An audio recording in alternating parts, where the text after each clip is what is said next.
Hi, this is Markus and Arno from SUBSIGNAL, and you are watching Stormbringer, the Austrian heavy zine.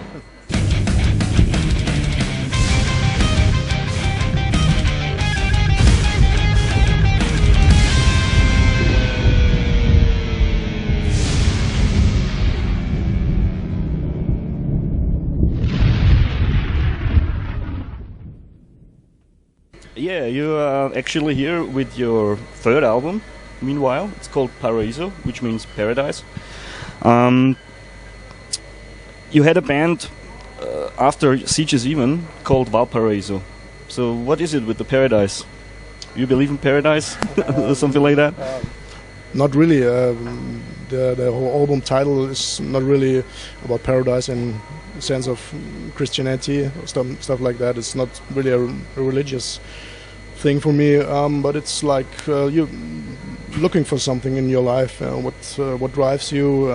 What are your dreams, your longings? Of course, everybody has different their opinion about its own paradise, and so I can only talk about my visions and my dreams, and but it's not always like a positive thing, you know. It's like you want to achieve something and maybe you get disappointed, and it's especially the song Paraiso deals also with the flip side of the coin, you know. So your own special paradise in you. Yeah, exactly. That's what it means, and it's also what the cover concept represents. Like you have the brain and all the stuff that's going on, the dreams, and are produced in this little organ, you know. And I think it's kind of fascinating, and and that's more or less the concept behind the title. Arno, do you believe in paradise or in hell or anything in the religious sense? You know, maybe in the way that Markus has explained to you. I'm not religious. I don't have a religious background also, and I think like heaven and hell physically don't exist. Maybe in someone's mind only. So, no, the paradise you create for yourself, or if you're lucky, yeah.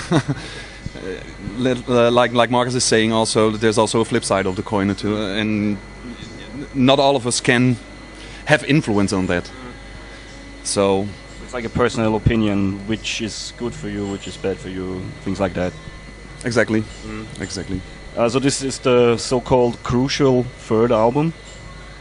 Are you aware of that, or is it just? Of course, we're aware of that, but it doesn't mind. You know, you have to do it. You know, we want to do it. It's like we never stop writing and composing and stuff like that. And so we don't think a lot about commercial things. We just try to make each record different to its predecessor and to make it as good as possible. That's all that matters to us, I think, and I know that's what drives us to be different while containing the what I call the typical sound of Arno's and my way of writing music. But we of course, people say, yeah, this is the third album, yeah.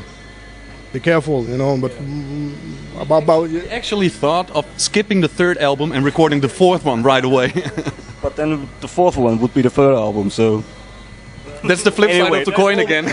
There's always a third album, so to say. Best of as a third album.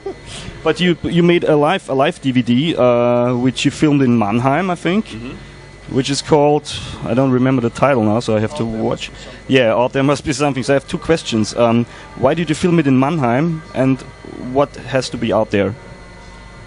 Well, why did we film it in Mannheim? Well, we got an offer from a company shooting videos and DVDs and stuff like that, and they were located in the area.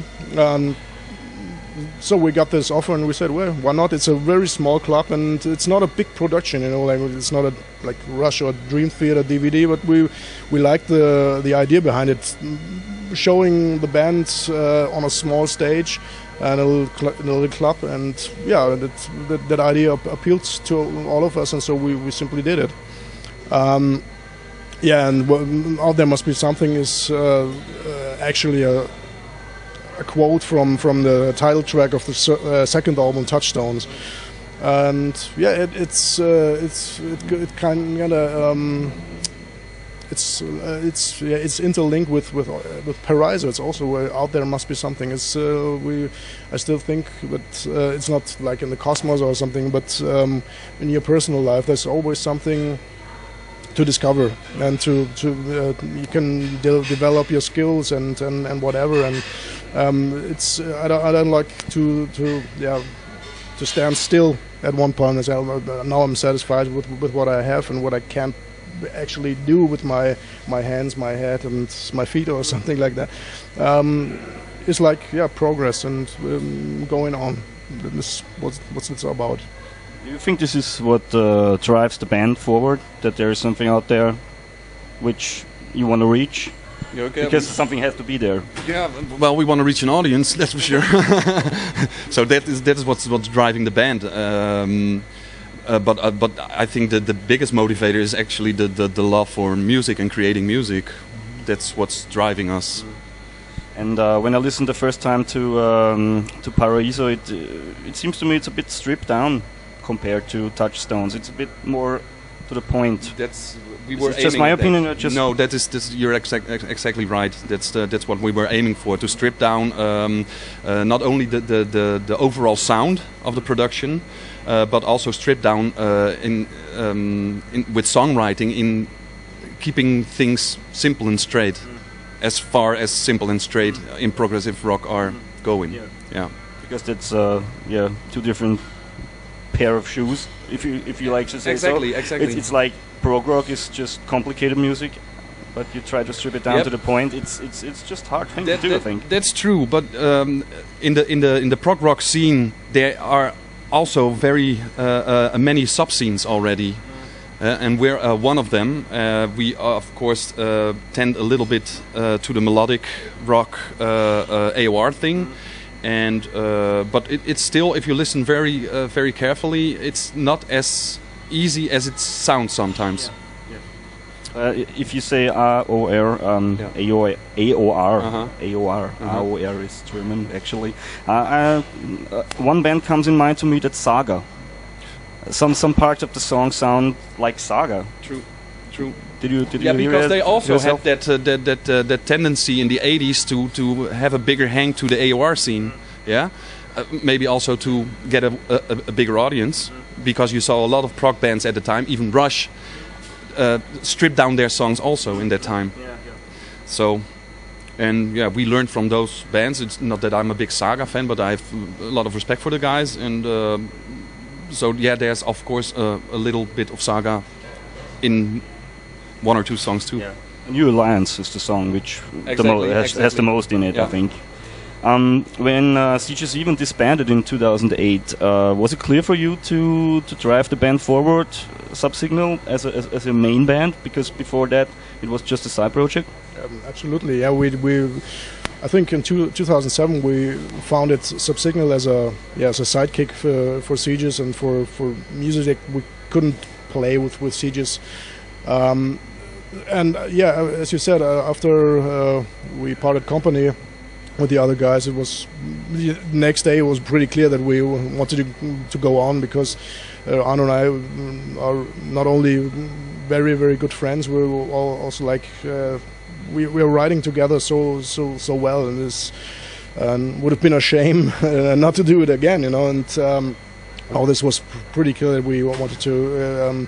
Turn SUBSIGNAL into our main band and a real functional band, and the other day we called Ralph, who's the bass player in SUBSIGNAL, and so this was the beginning of the real SUBSIGNAL band, not the project. It is a band. But why didn't it work out with the other guys from CGC, with the Holzwald brothers?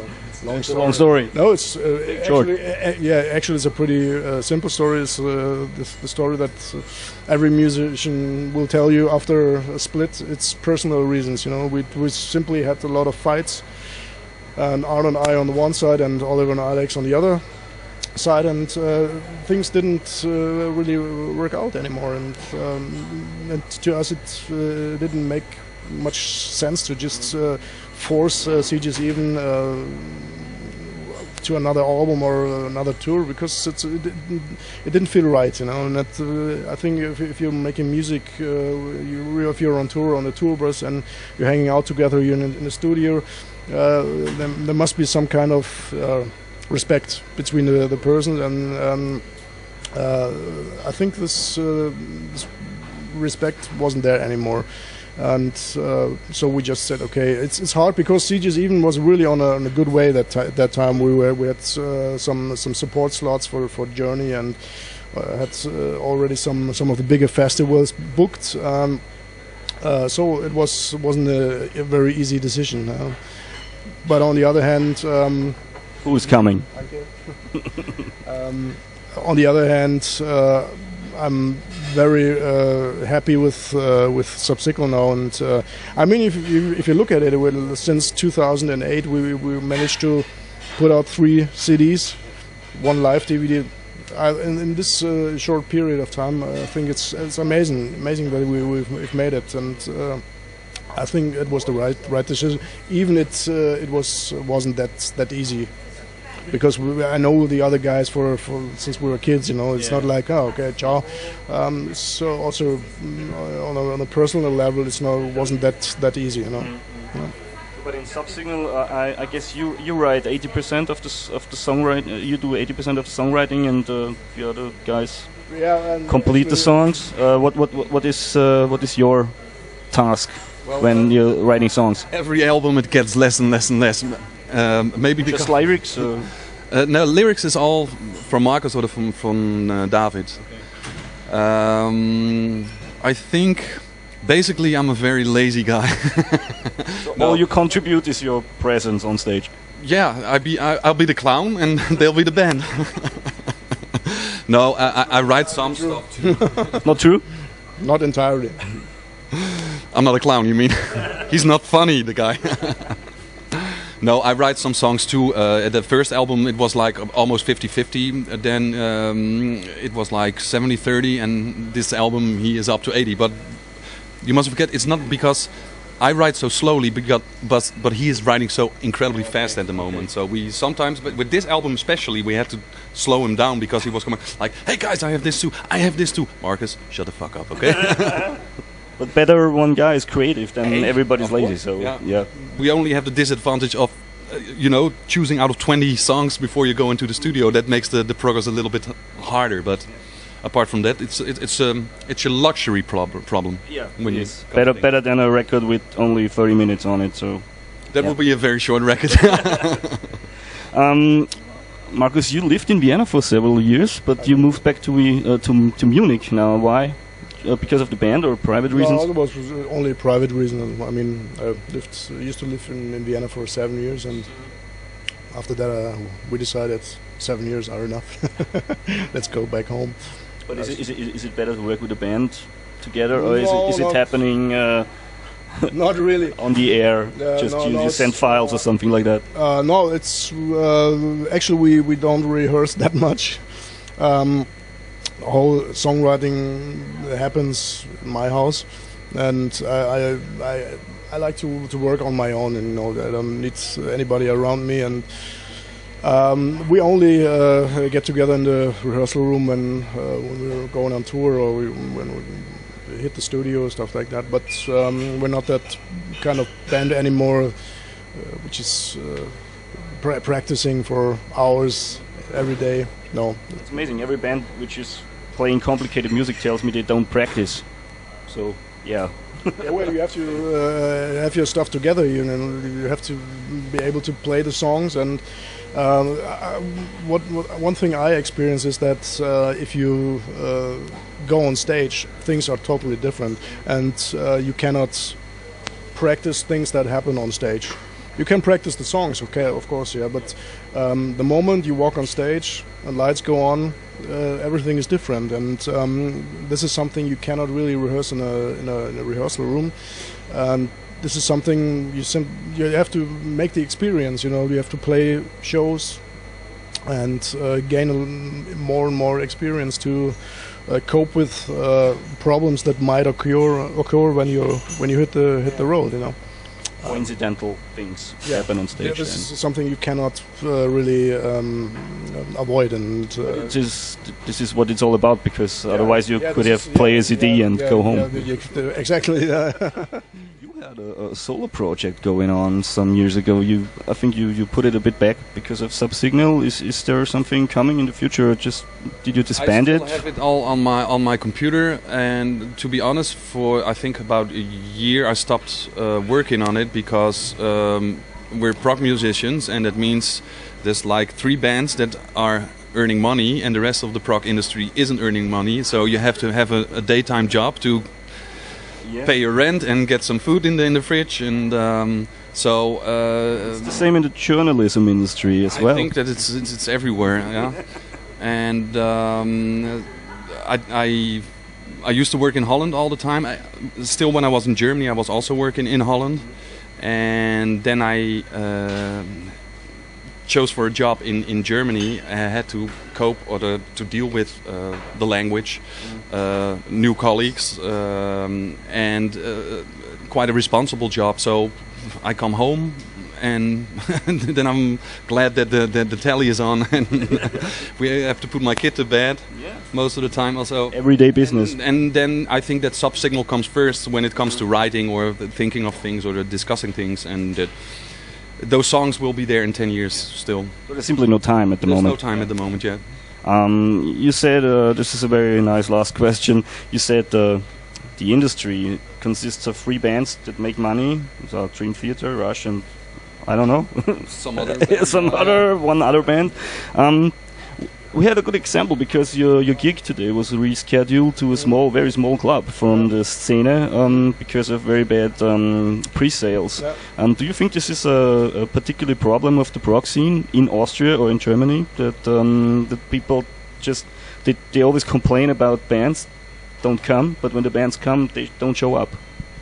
No, actually, I was a little bit confused when we came here and heard that the venue was changed, because we always had very good experiences in Vienna. With I played like 3 times here, and we always had like 200 people there. And this time, I don't know what's going on. Me neither. Really strange.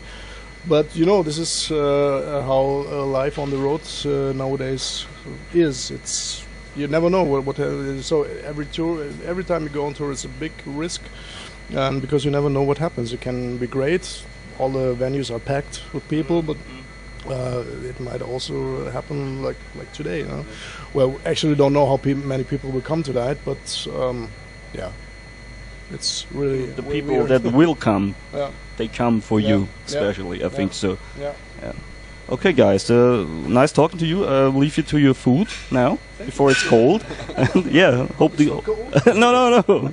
We can put it in the microwave oven.